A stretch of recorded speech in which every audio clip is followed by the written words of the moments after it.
You may think you're not good enough, but the reality is that you are. You're everything and more. So I just want to remind you today to make sure you never allow your doubts to bury your light. You're a beautiful light worker. You're here on a mission to bring more of this new energy onto this planet. You know, there's a youth within you. You know, there's a freshness that is coming through you as a sense of inspiration. And I just want to remind you of that part of you. We all have two sides of us. One is the one that was hurt, the one that was kind of shut off, that was suppressed, that was punished by wrongdoings of others. And the other one is the inspiring one, the enthusiastic one, the passionate one, the one that craves enthusiasm, that craves adventure and is seeking new experiences. And I want to remind you of that second part of yourself, because I know how easy it is to forget about this. I want to remind you that all the past you've been through, it's gone forever. But until you let go of it, the past is a thief and steals your ability to dream and imagine. And you need to spend time thinking about your future, because that's where you're heading, right? You must also stay connected to the present moment, of course, because that's how you build a better future. But if you stay focused on your past, you will forget that actually the future is where you're going, and the future shouldn't be a reflection of the past. I think the future should be chosen by that part of you that seeks adventure, that seeks more passionate experiences. And I know you're craving that because you've come here for that. So this message is just a reminder to feed more of this other side of you, more of this higher self of you. Because often we're living in our ego, right? And ego is this limiting thinking part of us that seeks safety, seeks predictability, stability, comfort. It seeks what is known. It wants to stay in the box so we would not get hurt. But the higher self seeks unlimited thinking, unlimited adventure. It seeks taking some risks and flow with the changes that are constantly happening due to rhythms of life. It seeks growth. It seeks the unknown, the beauty and the miracles of the unknown. That's what higher self seeks. Sure, we are made out of two different aspects: the higher self, the wiser self, and the ego self that is our own individuality. We need both of them, so not that one is bad and one is good. It's just how much we're able to embrace one and another. But I wanted to remind you today a little bit about which side you're feeding the most. Because if every single day you wake up and you already feel sad because of what happened yesterday, and you allow this sadness to feed up your doubts, and doubts will feed your fears, and you will become quite indecisive, and it will take you into this repetitive cycle of sadness and fear and anxiety. At some point you need to take a pause. You need to break this cycle and remind yourself what part of you you're feeding the most. Like that story of two wolves, right? When a grandpa was talking about this story to his grandson, and he was saying that each of us has two wolves within ourselves. One is the positive one, the one that seeks adventure, and the other one is the angry one, the one that only wants to eat and only wants to consume everything. And then the kid asks that old guy, like, which one wins in life? And he said, the one you are feeding the most. And that's just the common story that we often forget when it comes to our inner dialogue towards ourselves, how we are experiencing life, how we are looking at life, and how we are looking at ourselves. Are we thinking about how much we've grown, how much progress we've done? Or are we constantly getting into this negative loop of constant self-punishment?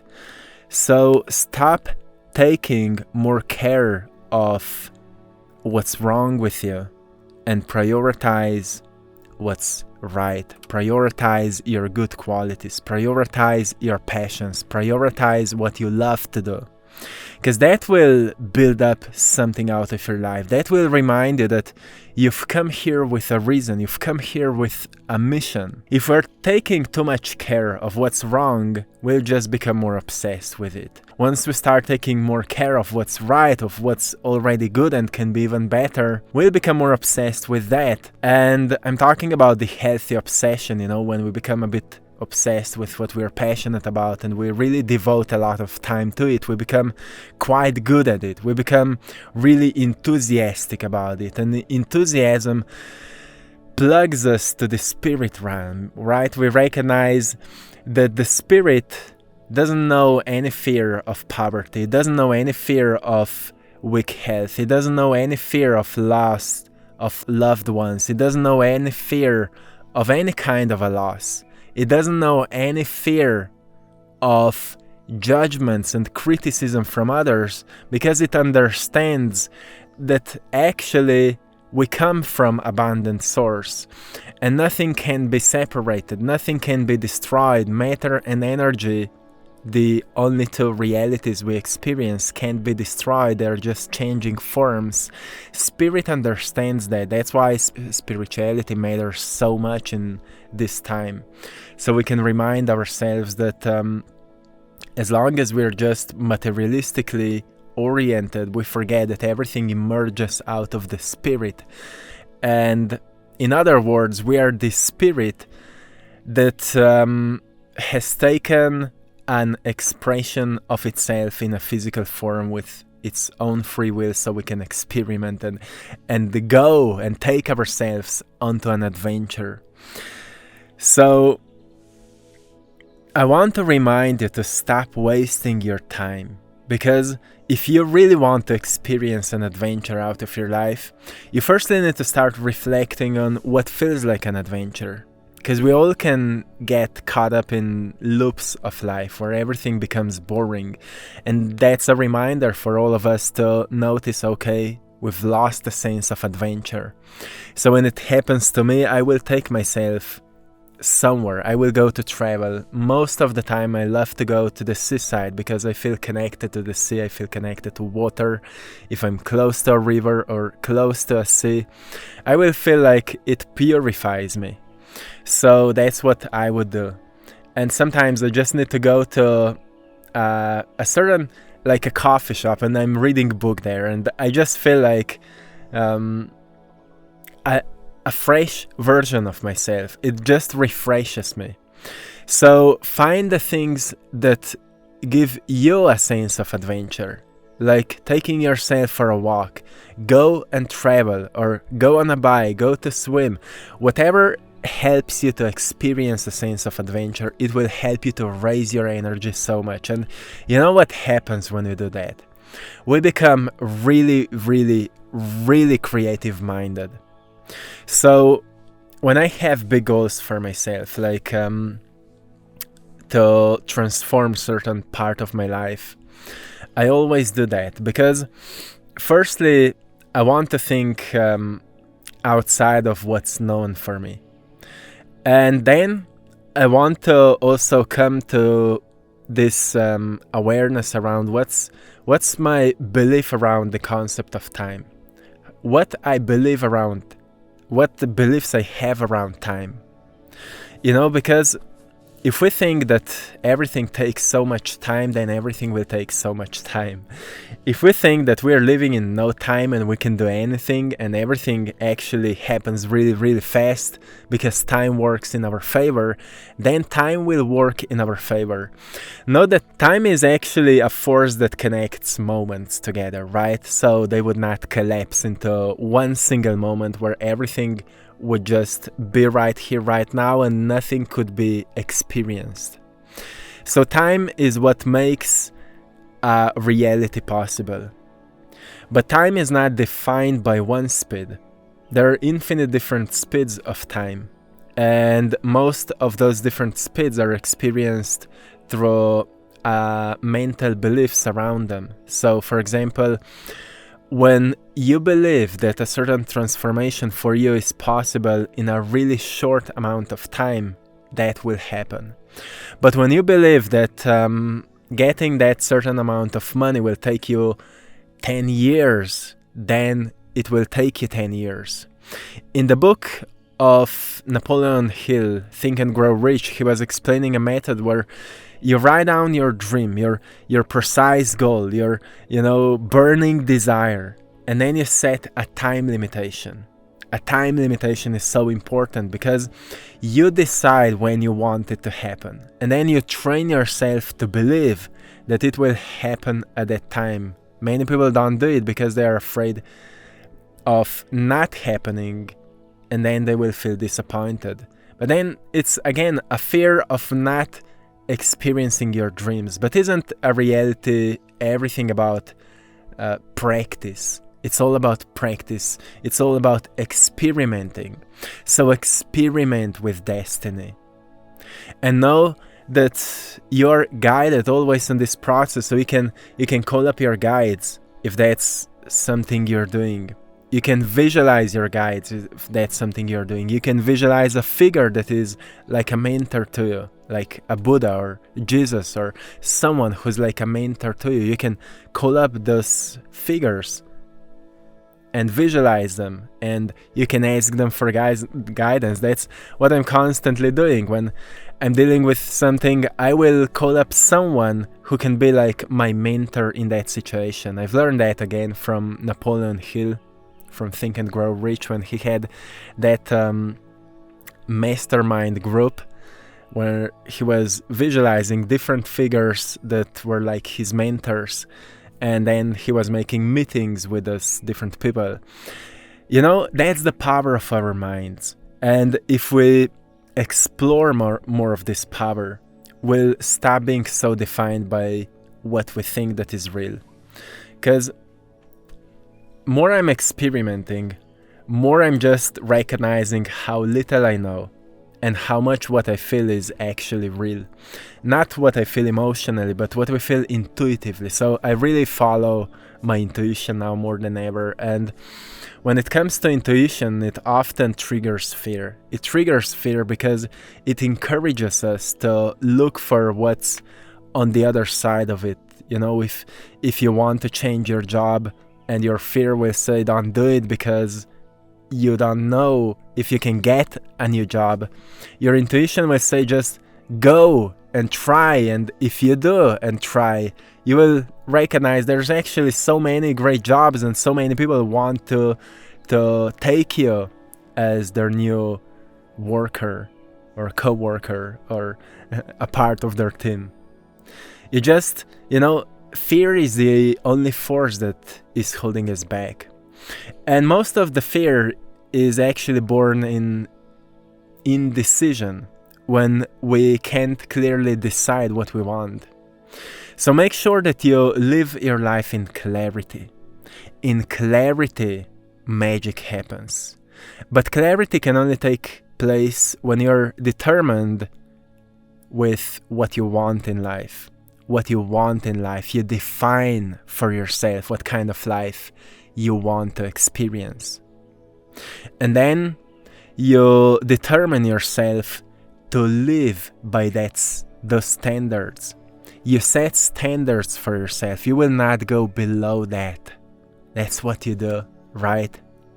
And if you follow your own rhythm, you will know when to take action and when to pause and take a break. When to do some hard work and when to rest and just visualize and meditate. You will know that because your heart has its own rhythm, right? Your soul has its own rhythm. And your mind has its own rhythm. So you will know when it's the time for learning and when it's the time for experimenting. Just listen to yourself. You know the best. And the most important fear you should overcome is fear of poverty. You've been brainwashed to think that there are limited sources. There is no limited sources. We are all an expression of infinity. You are an expression of infinity. Money is infinite. You see, rich people are always having more because they understand the law of money. There's always more of it. But they don't work for money. They invest money. They make sure that they invest into what will make them more money. Poor people don't do that. They buy pleasurable things. They're constantly seeking fast pleasure and glittering things only so they would feel seen and enough. It comes from inner poverty. There's more states of poverty, like there's spiritual poverty when we're lacking spiritual connection, mental poverty where we're lacking knowledge. There's emotional poverty where we're lacking love and care and kindness and compassion. And there's physical poverty where we're lacking abundance and wealth in money, in food, in health, in nourishment of our bodies. So when we're scared of poverty, what we're truly scared of is losing what we have. And we're only scared of that because we're focused more on what we have than from where everything we have actually comes from. It comes from ideas. Everything we have, everything we experience comes from ideas. So I always inspire people to pay more attention to their incredible ideas and live by them.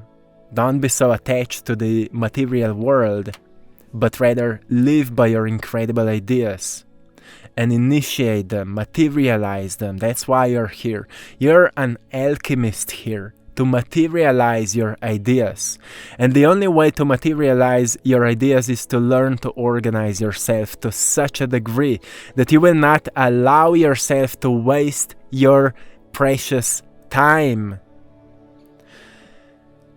And to do that, you need to learn to prioritize stuff in your life. Prioritize stuff. What you're prioritizing. Let's say you find yourself being financially broke and you want to prioritize finances, to be rich, to get to that goal amount of money. What you will do? You will think about how could that be possible?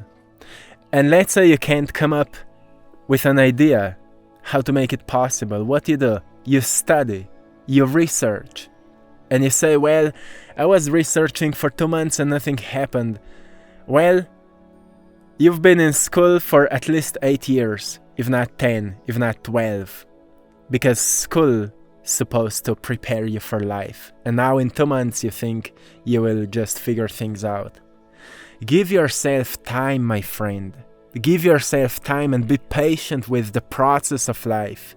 You see how long tree takes time to grow into this magnificent being that you see when you go into the forest. How much time it takes. So give yourself time, but understand that time always works in your favor. Understand that and train yourself to think like that. Actually question your beliefs around time. It's subconscious work because most of these beliefs have been planted into us when we were little kids. And now we need to change them because we are recognizing that the universe is more quantum than linear. It's more like a mental construct, right? Like the first Hermetic principle that says the world is mental, which means that everything is created by your mind and everything is perceived by your mind. So you see what you want to see and you hear what you want to hear. So when you're hearing those videos, if you will come back to them 1 year later, you will hear a completely different message than what you're hearing today. Because you will be wiser and you will be differently wired, and therefore you will be able to hear things you couldn't hear before. And therefore you will be able to experience reality in a different way than ever before. So I just wanted to remind you to fit that enthusiastic part of you, that part of you that is plugged to the spirit realm, that part of you that senses the connection to the eternity, that senses the connection to the source from which life emanates. You've never lost loved ones, you've never lost money, you've never lost anything. It just changed its form and turned into wisdom. Whatever is gone here, it always leaves wisdom behind. And if we are able to grab the wisdom and do something with it, that's how eternity blesses us with an upgrade. And if we truly see it as a mental upgrade, as an intellectual upgrade, as a soul upgrade, then we will upgrade ourselves. If we see it as an upgrade, we will upgrade ourselves. We'll start behaving differently. We'll start treating ourselves differently, nurturing ourselves differently. And that is a beginning of a new life. Isn't that so? And when you begin living a new life, you will start experiencing these tiny synchronicities that will just encourage you to keep up living a new life. Living a new life in a new body that has just been refreshed. And these tiny synchronicities will take you on an adventure where you become a master of a new self. As you've mastered the old self, now you're letting that old self go and you're practicing a new self until you become it, right? You're overcoming the old and overcoming the old and overcoming the old until you become a new version of yourself. And when you become a new version of yourself, now you need to master yourself, master your fears, master your habits, master your limiting beliefs by changing, shaping thoughts. As we're living in this field where through ether thoughts are constantly flowing around, floating around, it's easy to plug ourselves to what's the most familiar, the thoughts that are most frequently exchanged through the minds of others. But to master yourself means that you allow yourself only to plug to those constructive thoughts that are building matter, that are building whatever you want to see in your life. That is real mastery. It means that you have a great truth filter developed within your consciousness. Which means that when you walk around, you don't just think whatever other people think. You don't think what other people think of you. You don't think what's wrong. You filter everything to such a degree that all the thoughts that you actually come to you are the ones that can constructively build your life into something greater. And of course, at that point you recognize that if you want to build your life into something greater, it includes other people. So you start to think really collectively around that. Firstly, you build yourself up, and then you just expand yourself. You expand your ego. So yourself includes your community or society or country or the whole planet. So wherever you are right now, I just wanted to remind you to feed that part of you more often. The things like that feels connected, that is connected, and that knows that you're always supported. My friend, I hope you found great value today. I'm sending you lots of love, blessings, and power. I hope you found today's painting inspiring. If yes, go and check out our Etsy store, I Draw My Passion. The link is in the description of this video, where you can find all my art. And if any of it resonates with you, it's a sign that it's for you. So go there, check it out. Until next time, one love.